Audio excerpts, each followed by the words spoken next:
یا ایھا الذین آمنو، اے ایمان والوں سے خطاب فرمایا۔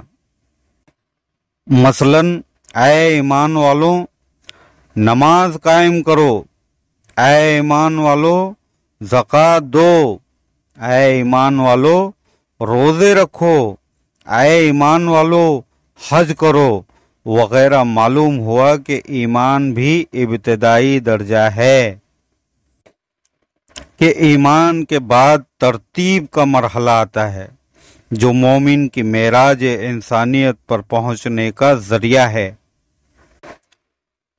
تربیت مومن کے لیے احکام الہی کو ہادی نبی کریم صلی اللہ تعالی علیہ وسلم کے واسطے اور ذریعے سے جاری و نافذ کیا گیا ہے۔ اس لیے ہادی کے بغیر اللہ تبارک و تعالی کی معرفت اور پہچان ممکن ہی نہیں،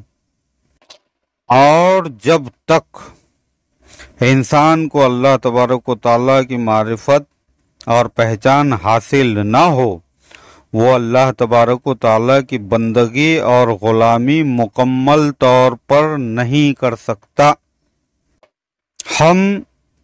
نفسانی لوگ اللہ تبارک و تعالی کے وجود کو صرف نظریاتی طور پر مانتے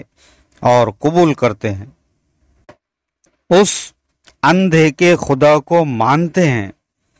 جس کے ہم نہ تو لطف و کرم سے واقف ہیں اور نہ ہی اس سے ڈرتے ہیں۔ ہمارے سامنے اگر کوئی سانپ آ جائے تو جب تک وہ ہماری نظروں کے سامنے رہے گا ہماری پوری توجہ اسی جانب لگی رہے گی، لیکن اللہ تبارک و تعالیٰ کے بارے میں ہماری یہ حالت ہے کہ حالت نماز میں بھی ہماری توجہ اللہ تبارک و تعالیٰ کی جانب نہیں ہوتی، اس لیے کہ ہمیں سانپ کی معرفت حاصل ہے اور اللہ کی معرفت حاصل نہیں۔ معرفت الہیہ کے اس مسئلے نے ہمیں الجھا رکھا ہے، لہذا عبادت سے جس قدر اطمینان قلب اور مسرت حاصل ہونی چاہیے نہیں ہوتی، کیونکہ ہم معرفت خداوندی سے انجان ہیں۔ بباعث عبادات میں احسان کی قدر و قیمت کو ہم نے سمجھا ہی نہیں، جبکہ احسان ہی عبادت کی قبولیت کا مدار ہے۔ حضرت امام جعفر علیہ السلام سے پوچھا گیا کہ ہم لوگ دعا کرتے ہیں لیکن قبول کیوں نہیں ہوتی؟ فرمایا، اس سے دعا کر رہے ہو جسے تم جانتے ہی نہیں،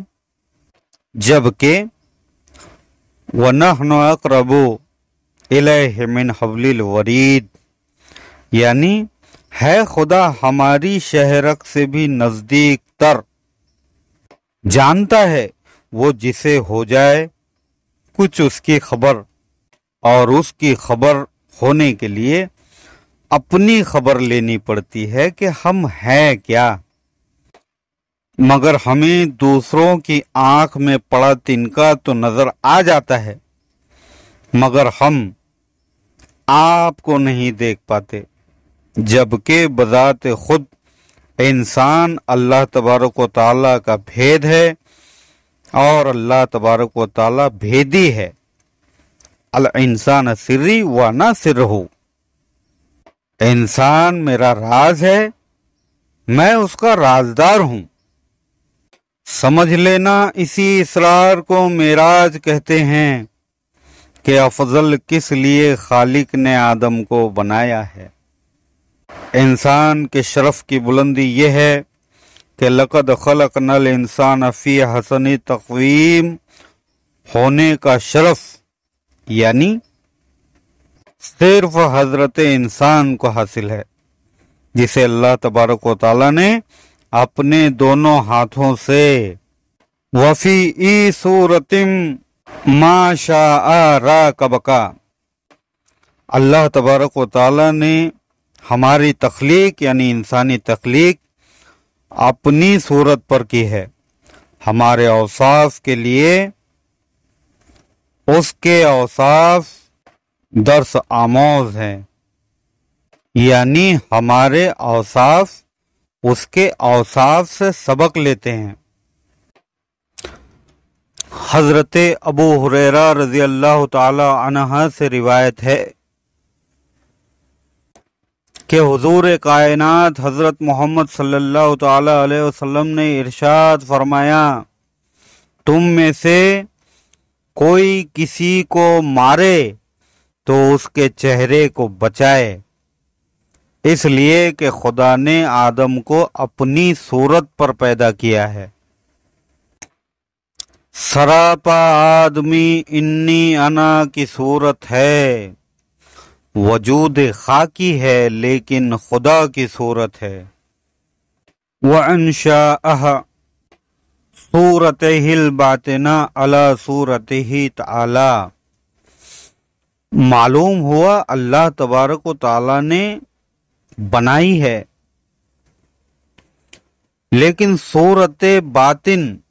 آدم کے اوپر اپنی صورت کے، یعنی اللہ تبارک و تعالی کی صورت آدم کی باطنی صورت ہے۔ تو جو معرفت شناس ہے وہ کہتا ہے، پہچان گئے تجھے تیری شیشہ گری سے، پہچان گئے تجھے تیری شیشہ گری سے، فن سے ہی نظر آتی ہے فنکار کی صورت۔ دراصل دم کی صورت وہی ہے جو بے صورتی کو صورت میں لانے کا ذریعہ بنا۔ دم کی صورت پانی کے مثل ہے، دم کی کوئی صورت نہیں، دم بے صورت ہے، لیکن اس بے صورت دم کو مٹی، آگ، پانی، ہوا کی چادر میں لپیٹ دیا گیا ہے، جس سے وہ بے صورت میں آیا، جس صورت کو صورت انسان کہا جاتا ہے۔ اصل انسان کی صورت ہی دم کی صورت ہے۔ جس طرح نقطہ ہر تحریر میں شامل ہے، نقطے کے بغیر کوئی تحریر لکھی ہی نہیں جا سکتی، اسی طرح دم کے بغیر کوئی دمدار ہو ہی نہیں سکتا۔ مولا کریم